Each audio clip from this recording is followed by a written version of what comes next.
No helmet no petrol এই স্লোগানকে সামনে রেখেই ব্যারাকপুর পুলিশ কমিশনারেটের ট্রাফিক বিভাগের পক্ষ থেকে সচেতনতা শিবির চালানো হচ্ছে বিভিন্ন পেট্রোল পাম্পে।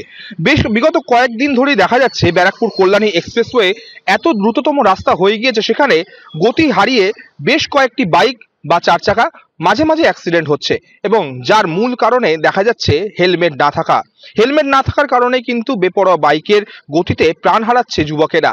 সেই কারণে এবার পেট্রোল পাম্পগুলিতে নো হেলমেট নো পেট্রোল স্লোগানকে সামনে রেখেই সচেতনতামূলক বার্তা দিচ্ছে ব্যারাকপুর পুলিশ কমিশনারেটের নগরপাল আইপিএস মুরলীধর। তিনি জানিয়েছেন যে এই এলাকায় বেশ কিছু ঘটনা ঘটেছে, যে কারণে আমরা নো হেলমেট নো পেট্রোল এই স্লোগানকে সামনে রাখছি।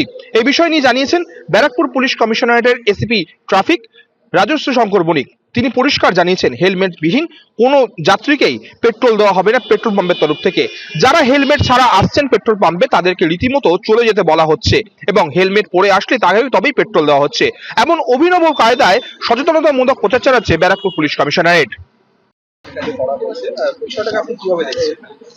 খুবই ভালো, অনেক সেফটি। হাইওয়েতে যা অ্যাক্সিডেন্ট হচ্ছে, এটাই করা উচিত। না না, দেয়নি। হেলমেট লাগে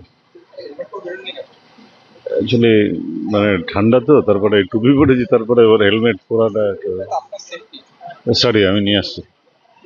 না না, আমরা হেলমেট ছাড়া স্যাররা বলার পর থেকে আমরা হেলমেট ছাড়া কাউকে তেল দেওয়া হচ্ছে না। অবশ্যই ভালো, রাস্তাঘাটে এত অ্যাক্সিডেন্ট হচ্ছে, এত কিছু হচ্ছে, হেলমেট পরা তো উচিত সবাইকে। আমাদের ব্যারাকপুর পুলিশ কমিশনারেটের ট্রাফিক ইউনিটের পক্ষ থেকে এই মাস অর্থাৎ এই ডিসেম্বরের 1 তারিখ থেকে আমরা এই নো হেলমেট নো পেট্রোল বা নো ফুয়েল এই নীতির কড়া বাস্তবায়ন করছি।